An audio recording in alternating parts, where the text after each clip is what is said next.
World history appears very much different than even our own time permits us to dream.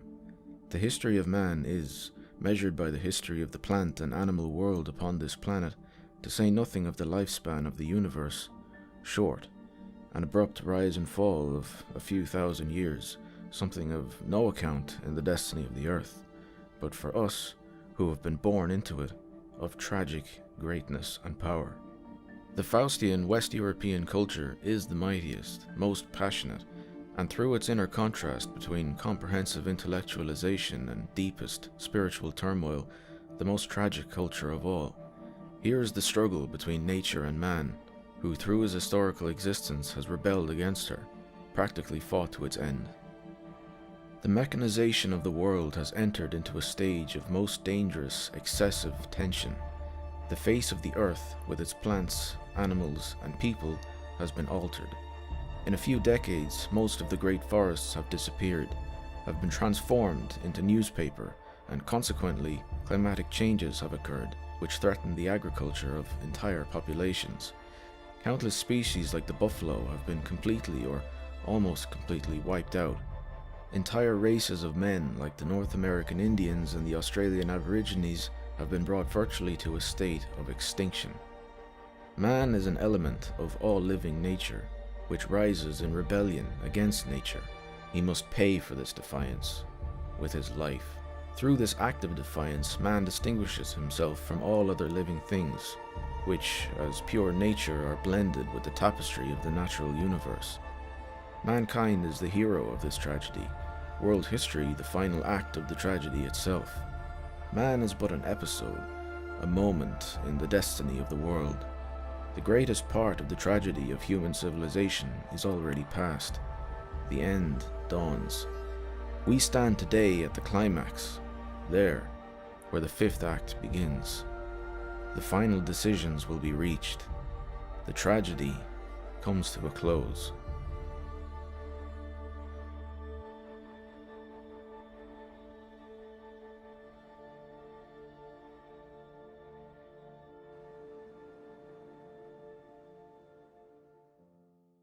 Optimism is cowardice.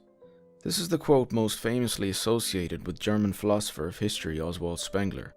When he finally published his greatest work, The Decline of the West, in 1918, which he had spent almost a decade writing and refining, it was a resounding success, not only in Weimar Germany but the wider world as well. This was likely due to the book's apparently ominous title and the devastation wrought by the First World War. A reviewer noted that Spengler, like Nietzsche, presented the rare case of a German philosopher who reached the broad public. It was a remarkable achievement. The Decline of the West's complexity and erudition makes one wonder just how many who bought a copy actually read it. Nevertheless, the book's success propelled Spengler to the status of minor celebrity, and he was almost immediately faced with a storm of criticism and controversy in response. Some reviewers would smugly nitpick the Decline's minor inaccuracies and factual errors, while others would damn the book outright simply due to its attack on the cult of progress. In a 1921 essay, Spengler defended his philosophy from his critics, saying that he had been misunderstood and that his intention was not to imply that the West was heading for catastrophe, but to bring to light the remaining possibilities for Western civilization and present an image of the world to be lived with. He rejected the label of pessimist, pointing out the irony of the so-called optimist who lives by the slogan, "It shall be thus," and never reaching it. "No, I am not a pessimist," he declared. "Pessimism means not to see any more tasks. I see so many unsolved tasks that I fear we shall neither have time nor men enough to go at them." He makes it absolutely clear that The Decline of the West was never intended as a pessimistic work, and yet, as time went on, Spengler's views on the future of the West and humanity itself became more and more bleak. By the time he wrote the famous phrase, "Optimism is cowardice," in 1931, his writing had taken on an utterly apocalyptic tone. We will now discover what shaped his growing pessimism and what implications it would have for his philosophy. After the crushing defeat of Germany in 1918, Spengler reportedly broke down and wept openly upon hearing the news that his beloved Germany had lost the war. Like many conservatives at the time, he despised the Weimar Republic, and he quickly set to work publishing essays and giving public lectures about how Germany should be rebuilt. His ideal model of government was the aristocratic monarchy that Weimar had replaced, and he appealed to the German nobility to lead in the creation of a new aristocratic German state, with government from the top down by an educated, privileged elite. He even secretly harbored hopes of the eventual restoration of the Hohenzollern monarchy, but his hopes were dashed by the rise of Adolf Hitler and the National Socialist regime, who were ironically partly influenced by Spengler's writings. Hitler represented the opposite of everything Spengler wanted for Germany. For one thing, Spengler viewed his rallies as plebeian rabble-rousing, not something that a man serious about statecraft should be engaging in. Spengler always prided himself on his political realism and held a high opinion of statesmen like Benjamin Disraeli and Otto von Bismarck, who reckoned with the political climates of their day without looking through a haze of ideologies and whimsical political desires. He had nothing but disdain for Hitler's fanatical ideological racialism.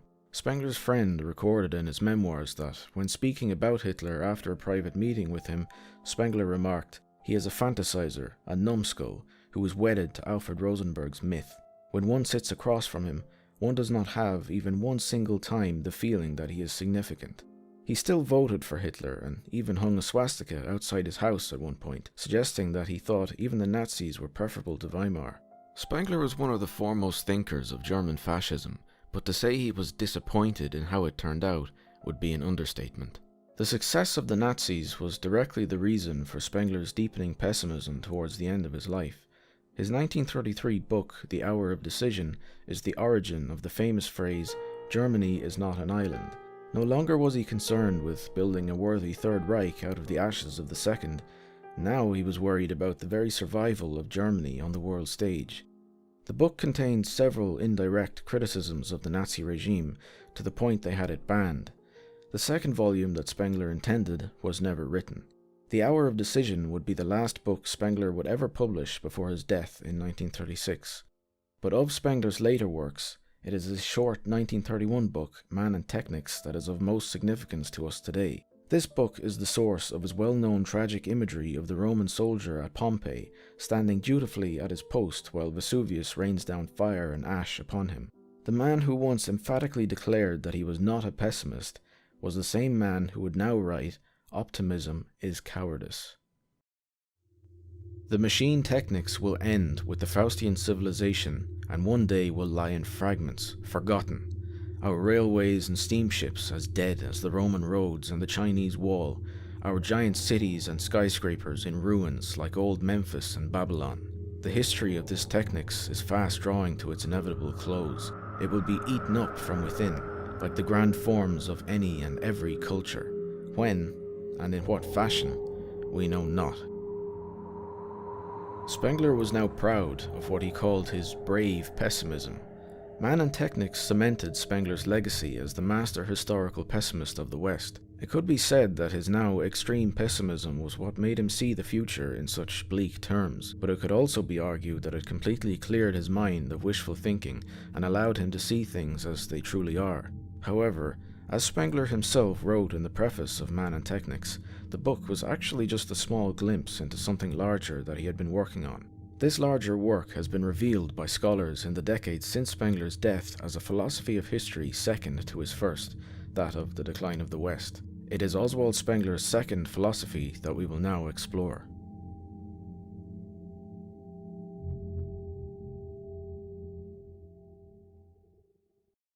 What is history? The linear theory presents many problems, most notably its Eurocentrism, regarding non-European civilizations as either wholly irrelevant or, at best, contributors to Western civilization. Both Hegel and Marx are guilty of this. It tends to see Greece and Rome as precursors to the modern West, instead of fully independent civilizations in their own right. When was Roman history at an end? 476 AD? That is just a date. The true genius of the decline of the West is that it illuminates when and how a civilization begins and ends, and most importantly, its enunciation of a human culture as the sum of possibilities of its prime symbol. What is possible in one age for one people would be impossible in all others. Spengler broke up the linear theory of history, saying that the only type of history that can exist is the self-contained histories of individual civilizations. He points to the reign of Augustus and the onset of Caesarism as the end of Roman history, and the 1,000 years between then and the reign of Otto the Great were, in Spengler's term, historyless. By the time Rome succumbed to the Germanic hordes, it had already been a walking corpse for the past 5 centuries. Spengler's initial philosophy, the one he expounded in The Decline of the West, had assigned no grand meaning to history as a whole, as the decline itself was an attack on such theories. History for Spengler had consisted of the essentially meaningless rise and fall of high cultures around the world. Early man was historyless, and therefore irrelevant to the histories of the high cultures. But now, in the late phase of his life, he had begun exploring a second philosophy of history, where he intended to uncover the significance of the greater history of man. Due to his untimely death, most of his extensive private writings on it would not be published for decades, until a private scholar by the name of Anton Kochtonek compiled Spengler's notes and published them in 2 separate volumes, which still await translation into English. My primary source for this video is John Fahrenkopf's book Prophet of Decline, where he has written a detailed analysis of the later Spengler's writings. Man and Technics sprang from these writings while Spengler was still alive, but it was a very short book, and at first glance doesn't seem to offer anything significantly new over the decline of the West, other than an indication of Spengler's now utterly apocalyptic outlook towards the future of humanity as a whole. Kochtonek and Fahrenkopf reveal the true significance of Man and Technics and Spengler's second philosophy of history.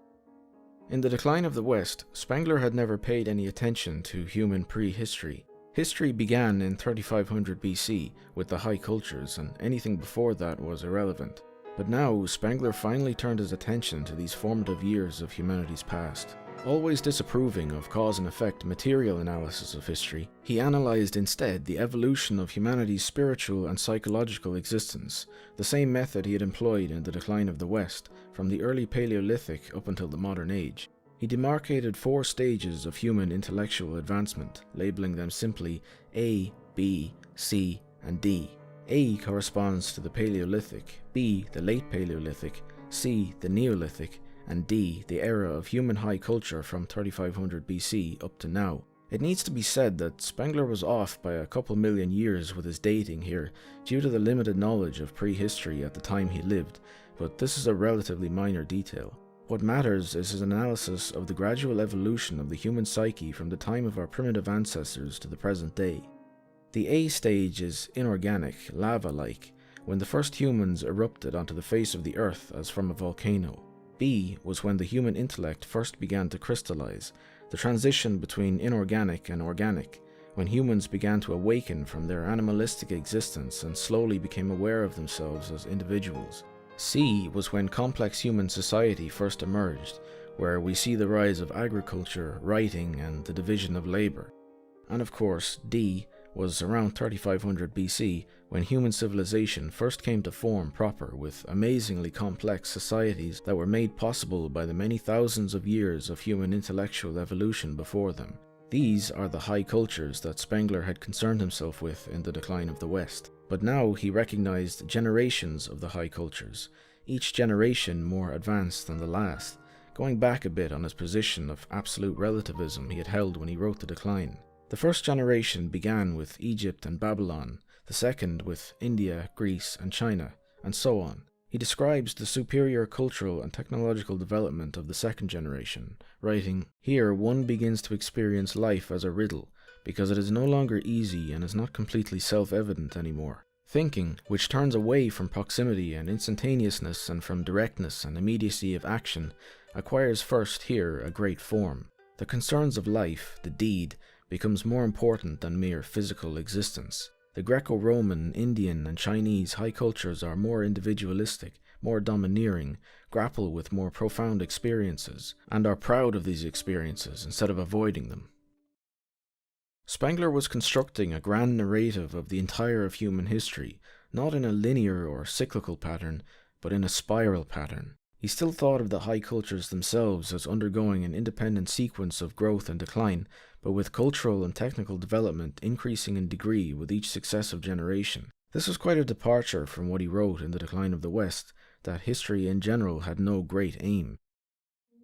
Spengler saw this steady rise of the human intellect through history as both fantastic and terrible. He regarded man as a Promethean figure, a beast of prey who exploits nature to build his civilization. Civilization is the ultimate expression of man's will to give his own meaning to the world and reshape his surroundings. Artificial, contrary to nature, is every human work, Spengler writes.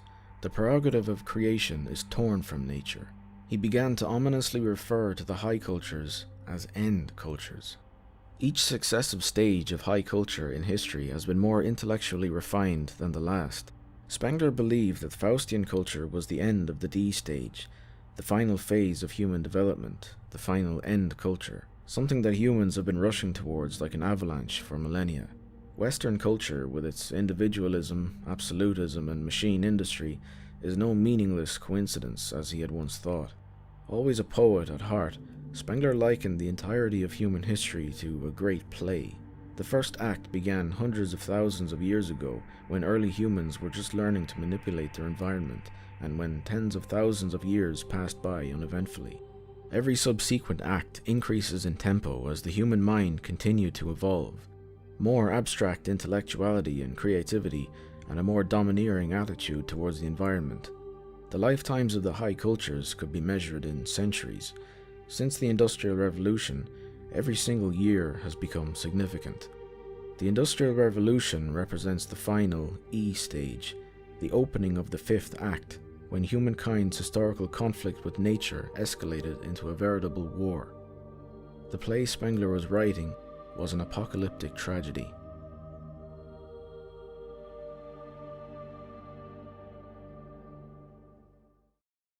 Spengler once criticized Nietzsche for not realizing that the will to power only really describes the ethos of Western civilization. He wrote that Confucius, Buddha, and Socrates believed knowledge is virtue, but knowledge is power is a phrase that possesses meaning only for Western man. Historically, the antagonistic forces of God and Satan, Pope and Holy Roman Emperor, theist and atheist, all expose the competitive nature of Western man, who is relentlessly driven by the pursuit of power and victory. He seeks to impose, command, control the world. When viewed in this light, it's not surprising that, despite its many supporters, communism never took off in the West, only taking root in countries that already had innate socialistic tendencies deeply embedded in their cultural being, like Russia and China. Capitalism is a late expression of the abstract competitive individualism of Western man, and Western man only. What we have in China today is a blend of Western economics and Confucian ethics, a country that previously had no concept of functional capital like in the West. Communist theory, as a product of Western philosophy, could only have come from a German, a country that has historically been in a very unfavorable geographic position, surrounded by enemies on all sides, necessitating a strong collectivist state where the individual comes second to national unity. Cause and effect historians understand capitalism and the Industrial Revolution as the product of material causes, but Spengler shows how the roots of capitalism go far deeper than the 18th century. His acausal view of history sees cultures growing organically as macroscopic wholes that are, in a sense, predetermined. For Spengler, the roots of capitalism are in the abstract spatial feeling of Faustian culture, which, in the economic realm, first revealed itself in the form of double-entry bookkeeping in medieval Italy. When Spengler uses the word capitalism, he doesn't mean it in the material sense that it's usually thought of, but as a specific mode of thinking. It's the Faustian will to power in economic form. Business heads and entrepreneurs are its Caesars, the businesses themselves are its legions, and the common workers the slaves. As we know, the prime symbol of Western culture is infinite space. Spengler described capitalism as a completely impersonal and incorporeal force which radiates its effects in all directions into infinity. The mode of thinking of capitalism is a uniquely dynamic Western form of thinking in numbers. We think of numbers, and by extension money, as function, unlike the ancient Greek, who thought of numbers only as physical magnitudes. Faustian money is not minted, Spengler wrote, but thought of. The number 0 is used to its fullest potential. For the first time in history, nothing is now definitively something. As soon as a wealthy businessman writes 1 million on a piece of paper, that million exists. This idea of functional capital would have been an impossibility for the mind of any other civilization.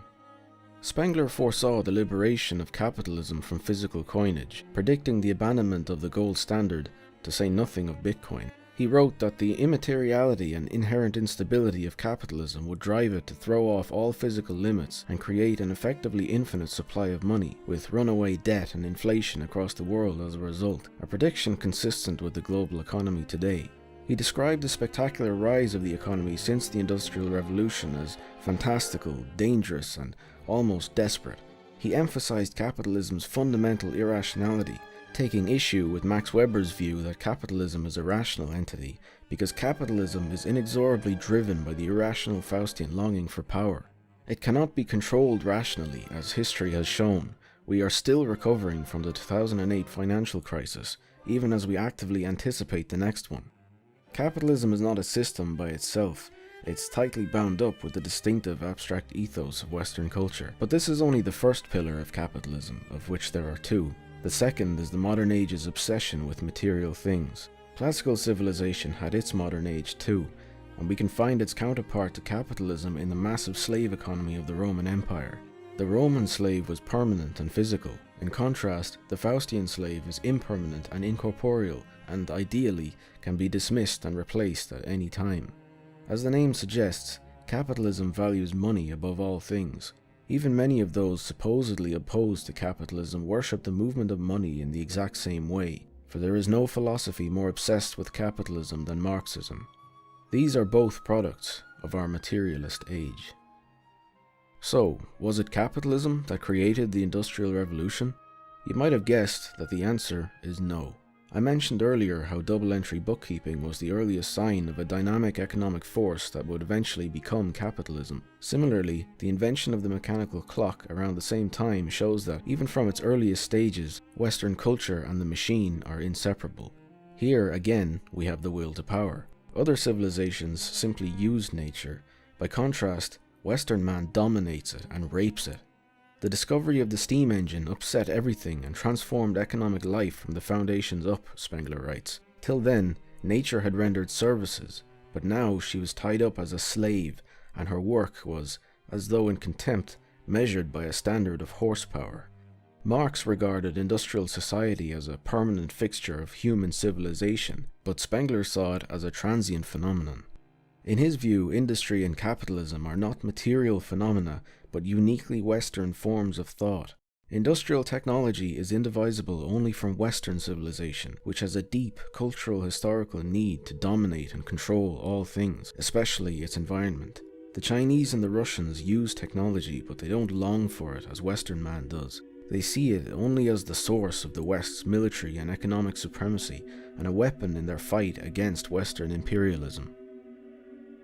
Western man, Spengler stressed, has become a slave of his own creation. Capitalism and the machine have become a feedback loop. As the needs of capitalism grow, so too does the machine industry required to support it, which, in turn, only blazes new paths for the further growth of capitalism. Feedback loops are unstable. Spengler foresaw the catastrophic long-term effects of industrial society on the environment as early as the First World War, which he believed would get exponentially worse over time as the global machine economy continued its meteoric growth. It was only later in his thinking that this would become the grand apocalyptic crescendo of all human history. Once again, he was remarkably prescient. Active climate change has only been known about since the 60s, and more than half of all industrial CO2 pollution ever produced has been emitted since 1988. The 2010s saw the first real consequences of climate change, and the apocalyptic wildfires across the planet are a sign that things are already beginning to spiral out of control. And yet, people still have hope that we can fight it, that we can somehow stop runaway climate change. We need to act now, they cry. The cost of doing nothing is ever increasing. But the future is never as malleable as political idealists would like to believe. It's time to be realistic. We are long past arguing about whether or not we can stop it. The real issue going into the 2020s is how we intend to survive it. It is already too late to avert global ecological catastrophe. Spengler's contention that this is, and has always been, the ultimate destiny of humanity requires some serious consideration. If he is right, then the climate crisis should not be understood as a manageable side effect of industrial civilization, but rather its only possible outcome. The crisis is irresolvable.